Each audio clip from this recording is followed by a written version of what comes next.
So, hello guys, what's up? It's me again, Alicia nyo, at nagbabalik ulit para sa ating panibagong video.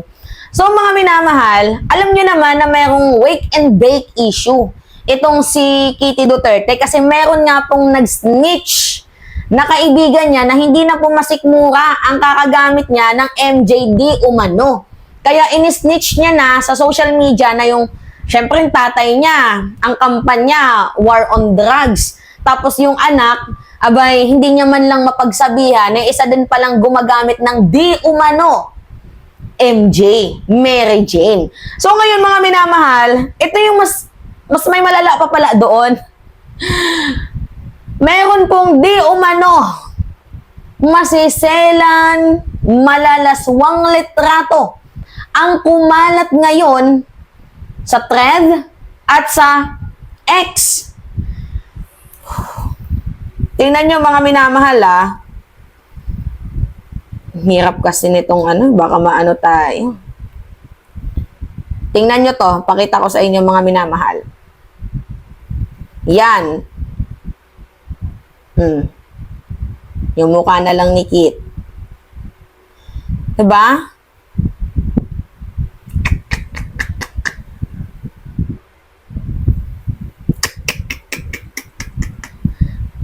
Pero nandun talaga yung larawan mga minamahal ni Kitty, kung ito man ay si Kitty. Panoodin nyo na lang yung vlog ni Ballpoint Man. Mga minamahal, doon niya inisnitch itong photos ni Kitty Duterte. So ngayon, yung punto natin dito, you know what? Yung karma talaga mabilis.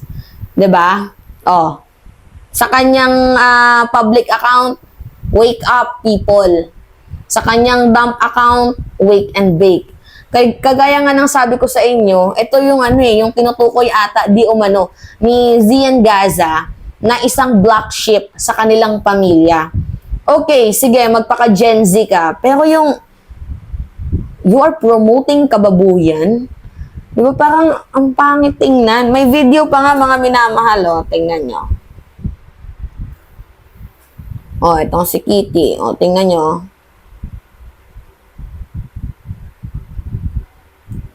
Diba?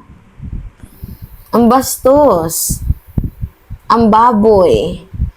Meron pa dyan mga minamahal kung saan kita talaga yung kanyang buong katawan. Siyempre, kailangan nating i-blurred for protection na din.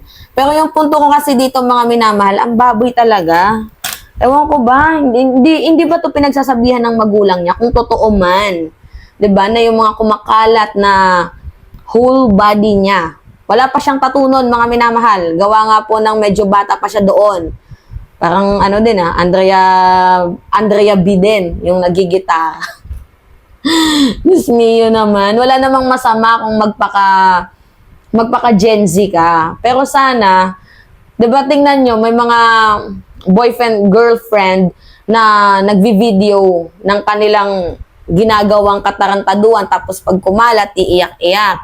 'Di ba? Dapat sana, supposedly, sikat ka kasi anak ka ng dating presidente, dapat sana iniingatan mo yung reputation mo. 'Di ba? Wala namang problema kung magpaka-Gen Z ka Walang problema 'yun. Kaso ang pangit dito, masyadong na overusage. Yung pagiging Gen Z mo, ginagamit mo yung ewan ko ba, basta ang pangit tingnan, mga minamahal. Ako wala akong problema sa kanyang tattoo kasi I have a tattoo also. Madami akong tattoo, mga minamahal. Yan, madami akong tattoo. Meron pa dito. Ito pa. Ito, madaming tattoo si Mima. Yan, Yan. So, wala namang problema sa pagpapatattoo. Kaya nga lang, yung problema kasi dito, ang hilig mag-picture. Nikiti ng body pics. Yung bad ass. 'Di ba? So, parang hindi siya tamang sundan ng mga kabataan. Lalo pat na-snitch na tong kanyang di umano'y scandalous na picture kung totoo man ito at kung sino man yung nag-snitch nito. 'Di ba? Sa nag-snitch naman, parang kailangan mo pa bang ipakita sa amin yan? Hindi, kasi kung babae ka lang din naman, yung nag-snitch niyan, medyo para sa akin, medyo wrong. Sa totoo lang. As a woman, dapat hindi tayo nagde-degrade ng kapwa natin babae. Pero yung revelation about sa paggamit niya ng MJ, kailangan malaman yun ng taong bayan kung totoo man. Pero yung pag-snitch ng di umano'y scandalous niyang pics and vids, parang hindi na yun accurate. Kasi itong photos na to, mga minamahal, hindi ko naman to i-content, kumalat naman din eh. 'Di ba? So, I think lesson learned na din to kay Kitty kung siya man ito or baka gawa-gawa, we do not know. Kung naniniwala kayong siya, edi siya. Kung hindi, hindi. Diba?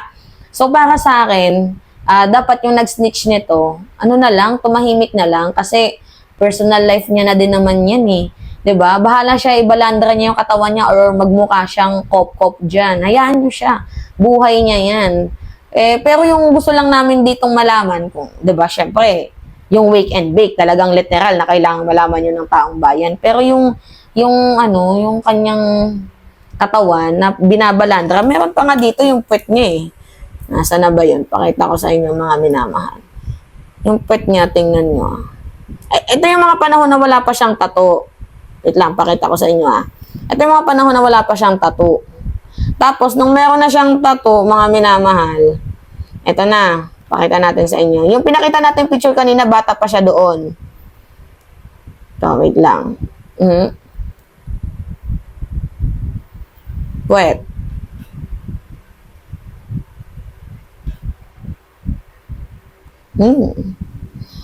Proud.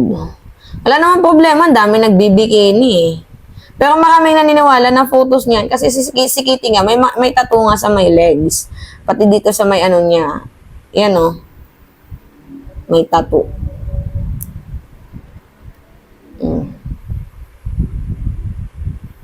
Diba?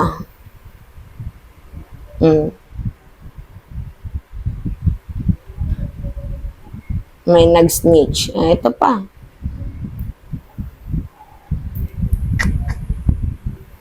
Diba?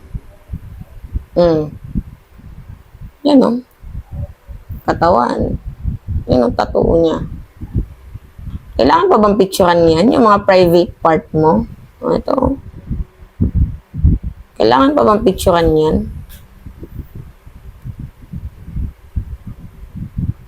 Ito yung binlurred.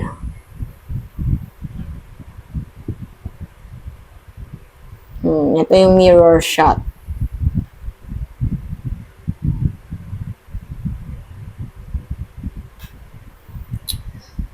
Hindi na to pwedeng ipakita. Kitang-kita na yung yung maselang bahagi ng katawan. Panoodin nyo na lang kay Ballpoint Man. Kasi nandoon yung yung video. Nakita ko lang, sinenden sa akin. Kakahiya lang talaga.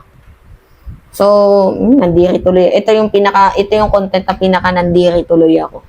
Ano ba yun? Ito yung pinakawalang content na ginawa ko. Ewan ko ba? Kasi parang na-karma na din eh. I don't know kung karma to sa kanya.